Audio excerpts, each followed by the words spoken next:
everyone! I am going to be reading The Friendly Bookshelf, written by Carolyn and Catherine Brickley and illustrated by Daniela Perez Duarte.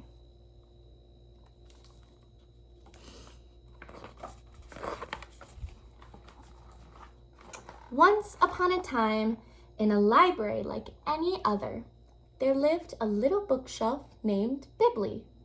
When the library first opened, Bibley was its only bookshelf, able to hold all of its books on his own.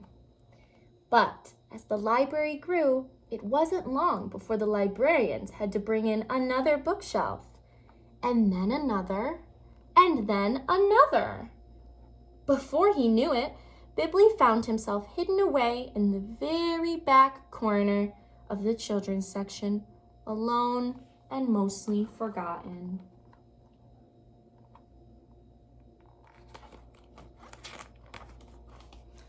Bibley rarely had visitors, with the exception of one person, Ms. Grammer. Every afternoon, she would come pick a book off his shelves for story time, Bibley's favorite part of the day. Bibley loved listening to the children go ooh and ah as she read stories about adventure, magic, friendship, and many other wonderful things a bookshelf could only dream of.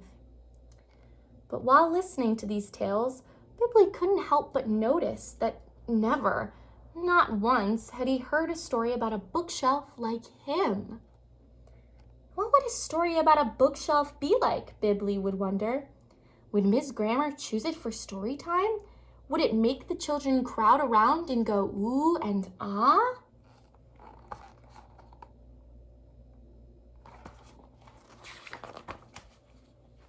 Bibley decided there was only one way to find out. For the first time ever, he wiggled away from his corner. "Where are you going, Bibley?" the other shelves asked.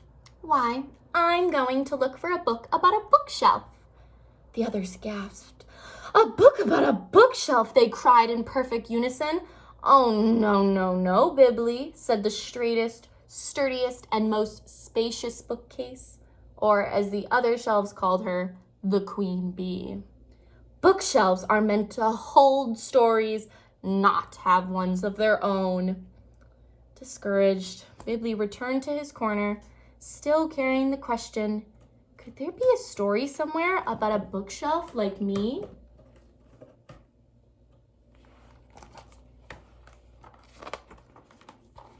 The next day, Bibley tried to be the best bookshelf he could be.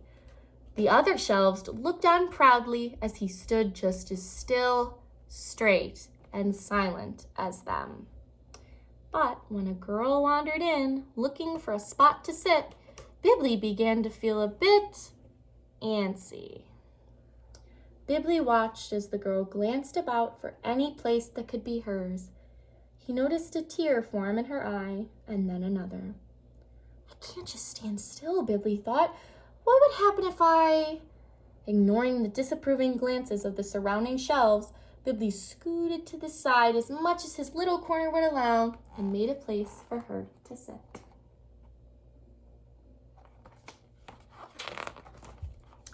Noticing the empty spot, the girl made her way over to Bibley. The little bookshelf could not help himself. He smiled. And to his surprise, the girl smiled back. Bibley could hardly believe it. Someone was smiling at him. In that moment, all he could think to do was say, in his best library whisper, of course, "Hello." "Hello," the girl whispered back. "My name's Cassie. What's yours?" "My name's Bibley," the little bookshelf replied. "Bibley the bookshelf."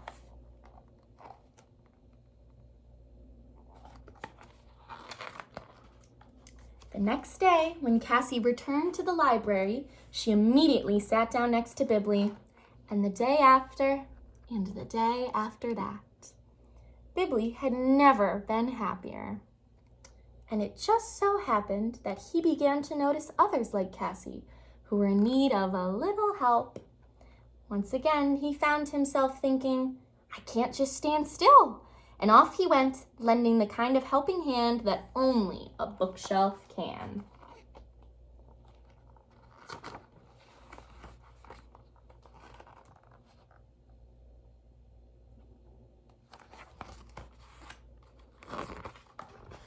One day, as Bibli and Cassie helped tidy up the library before closing time, a familiar question crossed the little bookshelf's mind. When Cassie noticed him staring off into space, she whispered, "What is it, Bibli?" Shyly, Bibli confessed, I was just wondering, do you think there could be a story somewhere about a bookshelf like me?" I don't think I've heard of one before," Cassie began. Bibli's shelves drooped in disappointment. "But," Cassie continued, "everyone has a story, Bibli."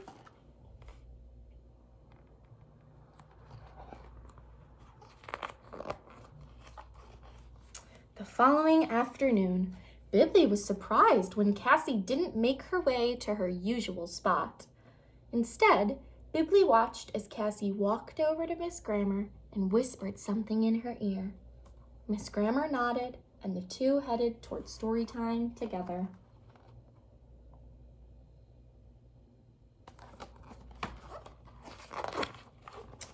"Good afternoon," Miss Grammar said. "Today, instead of reading to you myself, we have a very special storyteller who has written a story just for you." Miss Grammar gestured toward her chair. "Cassie, would you do the honors?" Bibli looked out from his corner in amazement as Cassie sat down in Miss Grammar's very own storytime chair. In Cassie's lap was a book he had never seen before. Everyone in the library watched, wide-eyed with curiosity, as Cassie opened up her book, took a big breath, and began to read. Once there was a bookshelf unlike any that ever was or ever will be.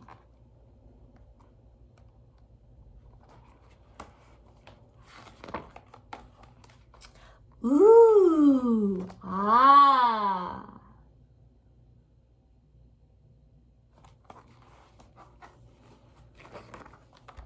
As Bibli listened to the story and watched the children crowd around and go ooh and ah, the little bookshelf slowly began to step out of his corner.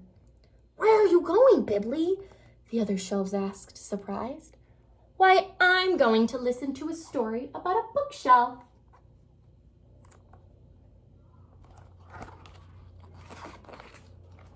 As Bibli approached, Cassie scooted to the side to make room for him before reading the final words of the story aloud. "For he is a friend to all, and he is a friend to me."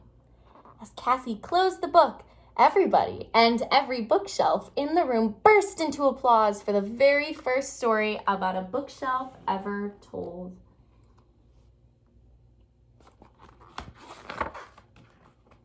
As Bibli stood beside his friend and looked out at the library, now quite unlike any other, he suddenly saw everything in a brand new light. It's true, Bibli thought, more certain than ever before. Everyone does have a story, from a bookshelf like me